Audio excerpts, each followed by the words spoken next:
Terima kasih Anda masih di Net 12. Indonesia ini kan punya julukan yaitu sebagai negara agraris ya Sak. Tapi ternyata julukan itu belum sebanding dengan kesejahteraan para petani saat ini. Bahkan Sakti kalau kita ukur dalam 10 tahun terakhir bukannya bertambah, malah kita kehilangan petani sekitar 5 juta orang, 5 juta petani. Ini benar memprihatinkan Cita ya. Karena memang salah satu masalahnya ini adalah menyusutnya lahan pertanian. Dan kalau ngomongin pertanian saya baru ingat nih kalau tanggal 24 September kemarin ya? Itu adalah Hari Tani Nasional. Wah, kamu rajin sekali mengecek ya, luar biasa. Mengenal sekali Indonesia. Nah, Sakti berikut ini pas sekali karena Yana mau nanya nasib petani di Indonesia saat ini.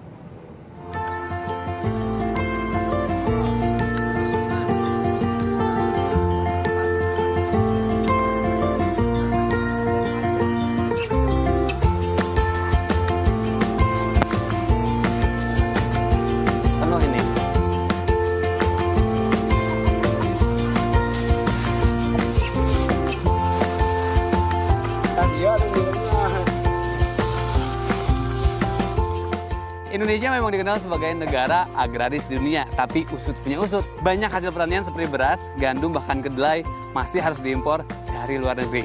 Kenapa ya sebegitu padahal Indonesia kan negara agraris? Waktunya Yana mau nanya. Ya Pak, angkat lagi Pak.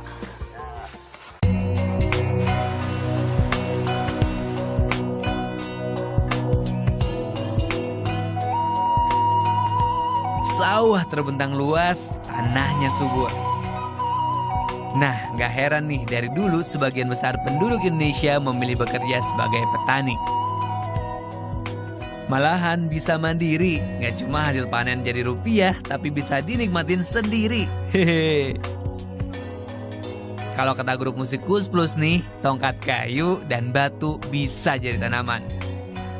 Itu dia yang gambarin betapa suburnya tanah Indonesia.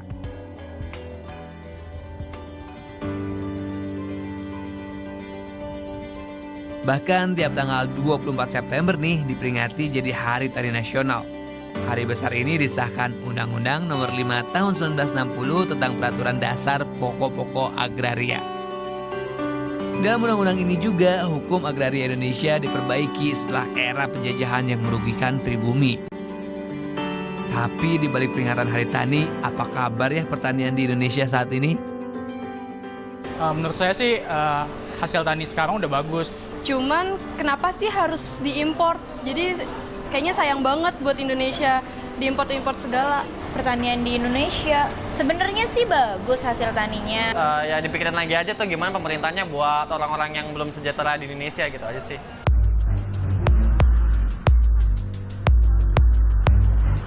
Jeng jeng, terkenal negara agraris tapi masih ada hasil pangan yang diimpor dari luar. Bahkan jumlah rumah tangga petani pun terus menyusut nih. Dari data Badan Pusat Statistik, selama 10 tahun terakhir Indonesia kehilangan 5,07 juta rumah tangga petani padi.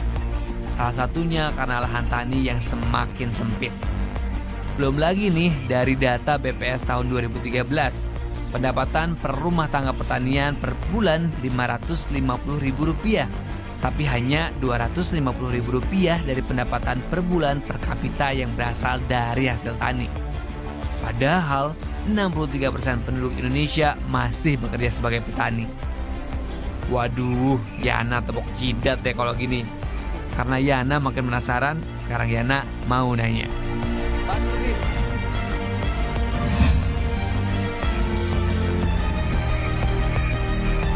Jadi gimana Pak Nurdin melihat kabar pertanian di Indonesia nih Pak? Kita bagus, kopi kita nomor 3, kakao kita nomor 3. Bagus semuanya produksi kita.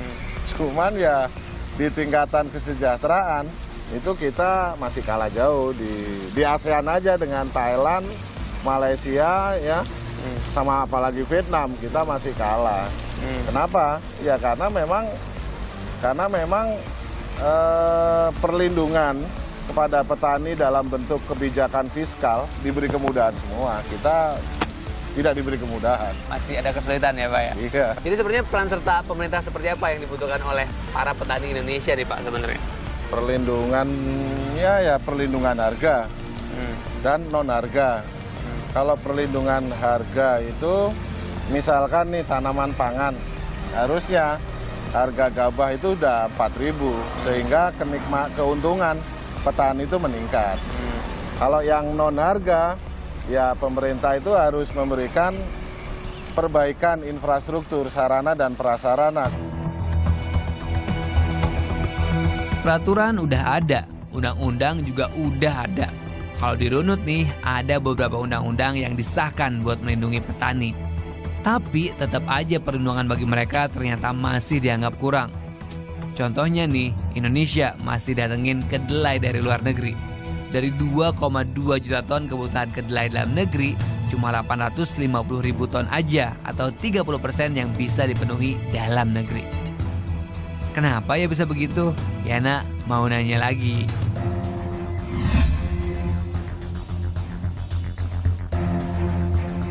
Oke Bu Yusni, kita ngomongin soal impor nih ya. Kalau yang banyak orang tahu kan Indonesia itu selalu mengimpor yang namanya beras atau mungkin kedelai gitu. Sebenarnya kenapa sih Bu? Kedelai ini memang komoditi yang juga kita kategorikan strategis. Tetapi ada satu lagi, untuk kita menjaga saja lahan pertanian kita, itu juga bukan main gitu ya, karena ada konversi lahan dari pertanian ke non pertanian yang luar biasa. Nah, sehingga program pemerintah untuk melakukan penanaman kedelai dalam skala luas itu memang belum sepenuhnya tersedia. Jadi apa saja bentuk perhatian yang diberikan oleh pemerintah nih untuk menekan impor dan meningkatkan produksi pangan di Indonesia? Ya, jelas kan banyak program pemerintah untuk, kemudian juga harus mulai ke arah diversifikasi produk, diversifikasi pangan, supaya beban untuk beras ini tidak besar, kan gitu kan. Kemudian juga dia harus terbiasa dengan produk-produk yang berkualitas tinggi, supaya tadi bisa bersaing kan. Yang tidak kalah penting, kalau menurut saya sih juga komitmen pemerintah daerah.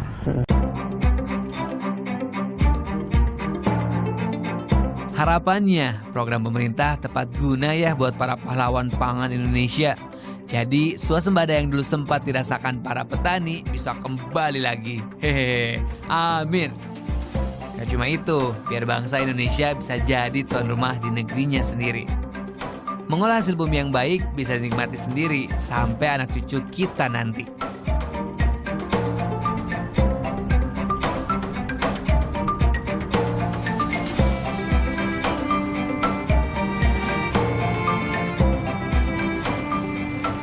Meski masih mengalami masalah klasik, tapi nggak ada salahnya dong untuk terus berusaha memajukan pertanian di Indonesia. Tujuannya adalah ketahanan pangan, agar supaya kebutuhan dalam negeri terpenuhi dan petani pun sejahtera. Peran serta pemerintah jelas amat sangat dibutuhkan dalam hal ini. Bener nggak? Urusan pertanian beres ya. Kalau masih ada juga yang mau nanya tapi nggak tahu gimana dan kemana nanyanya, tenang aja, titipin aja ke Yana dengan cara mention ke @yana mau nanya. Nanti yang tanyain karena Yana selalu mau nanya.